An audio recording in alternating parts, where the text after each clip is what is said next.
Ladies and gentlemen, welcome to this news brief of Australian Indian Radio on 22nd April, and it is wonderful to have your company.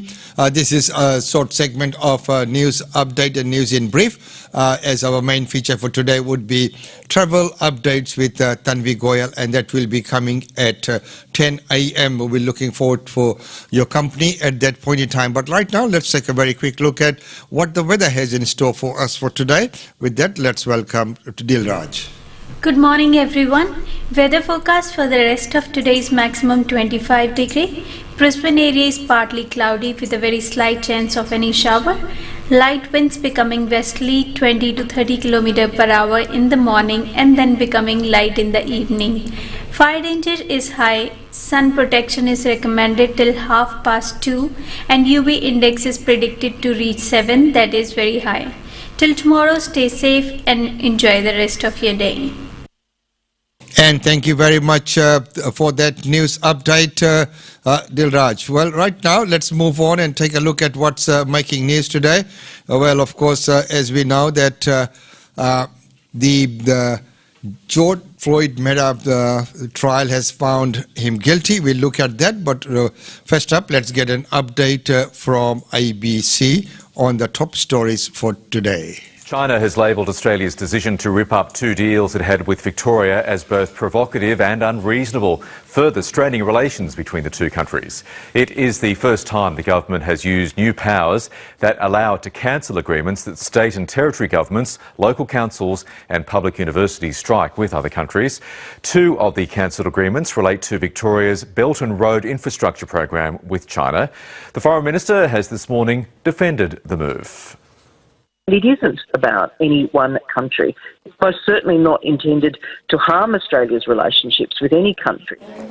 National Cabinet's likely to sign off on speeding up the next phase of the vaccine rollout today as it looks to fix Australia's stalled program. Fast-tracking Phase 2A of the rollout will give access to anyone over the age of 50. Scott Morrison is meeting state and territory leaders twice a week until the rollout is back on track.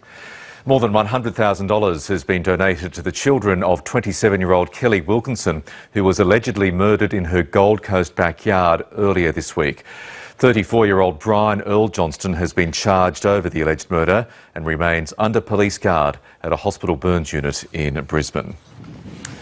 And Australia is to help Indonesia search for a missing submarine. The German-made sub, with 53 people on board, has disappeared while conducting a torpedo drill in waters north of Bali. It has been missing now for 24 hours. Of course, that is a very, very bad news. Right now, as we mentioned before about that trial in US, and let's take a look at what has actually happened there. Plaintiff versus Derek Michael Chauvin, defendant. Verdict, count 1. Court file number 27, CR 20-12646. We, the jury, in the above entitled matter as to count 1, unintentional second-degree murder while committing a felony, find the defendant guilty.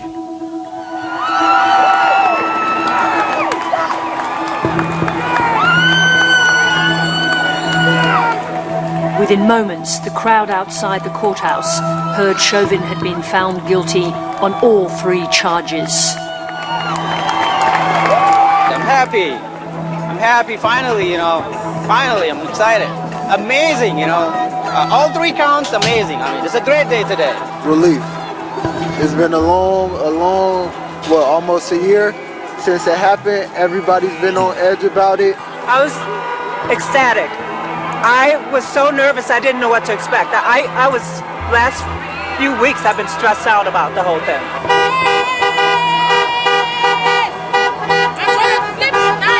Oh my God, I felt at ease, I felt at peace, the peace I've never felt in a year. I felt at peace today and I'm so happy. The governor of Minnesota warned yesterday that he expected rage in the streets no matter the verdict. But for now, there's a carnival atmosphere, relief and joy in this beleaguered, boarded-up city. There's hope that this emphatic jury, half white, half black and brown, has created a real inflection point in American history. And President Biden echoed that thought today, saying that he had prayed for the right verdict. I can't breathe. I can't breathe. Those are George Floyd's last words. We can't let those words die with him. We have to keep hearing those words. We must not turn away. We can't turn away.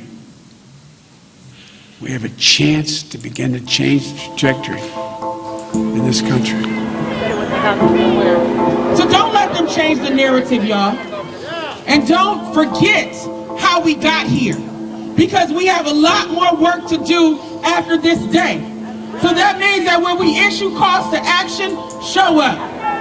See, they ain't gonna rest until we see justice.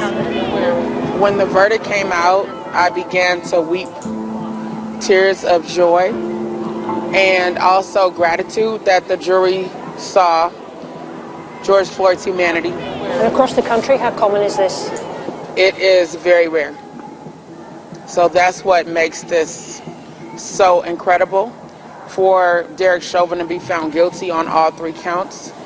It is distressing, though, that it took something as extreme as a public lynching for some people to finally wake up to the levels of brutality and barbarism that exist within far too many of our police departments.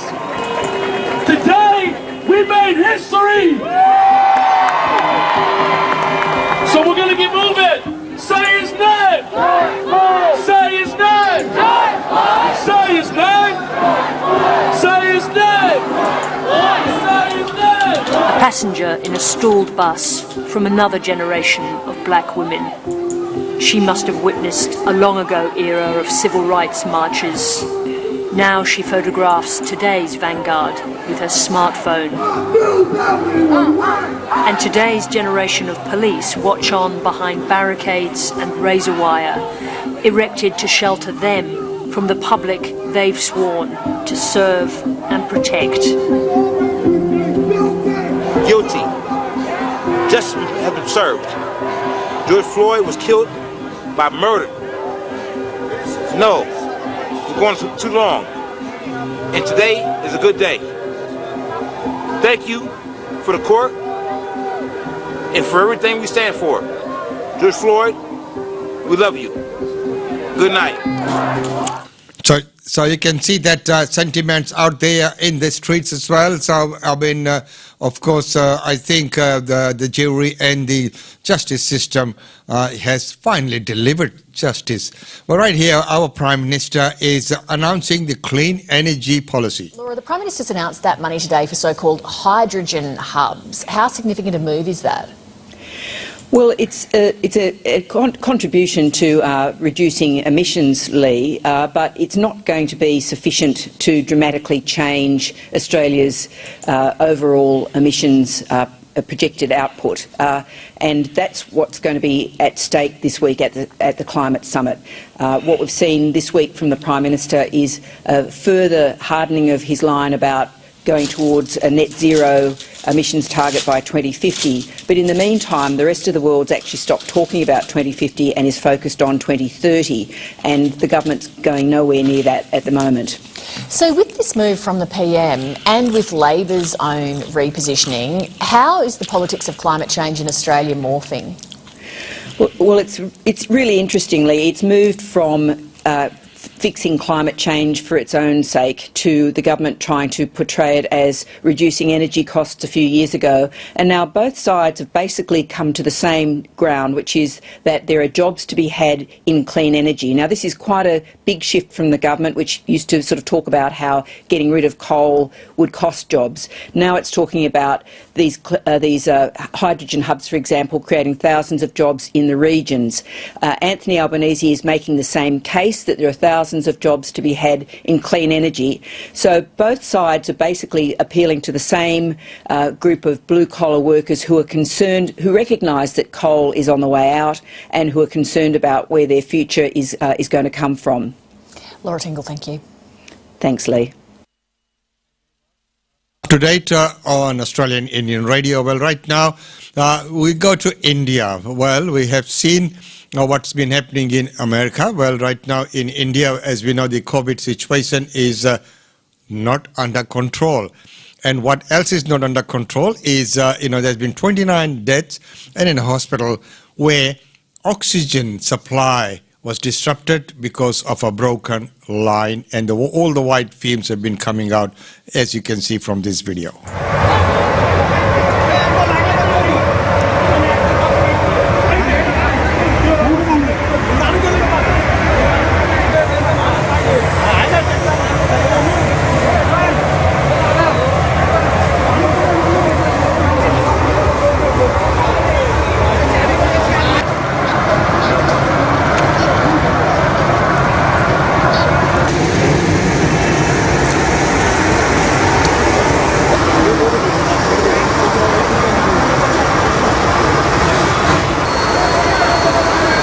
And at the time when we went to air, there were 29 reported deaths because of this leak, and that's oxygen being leaked out rather than being supplied to the patients who are trapped inside. So that's a rather tragic incident which happened in India overnight. Well, right now, let's take a look at some of the functions and events happening place. As we know that it was Naumi yesterday, and we'll take a very quick glimpse at some of the celebrations in Brisbane. Not all of them, as we know, there were lots of celebrations. Right now, we go to Ipswich and join with the Ipswich Ramayan Mandali.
So there were lots of celebrations, and that was Ipswich Ramayan Mandali. Well, right now we will go and join Gayatri Mandir and see how the celebrations ended up there.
And finally we go to Vishnu Maya Mandir.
So, ladies and gentlemen, that's about all we have for you in this segment. As we know that at 10 a.m. we'll bring to you the travel updates with Tanvi Goyal. Until then, it's goodbye from me from this segment. Thank you very much for your company.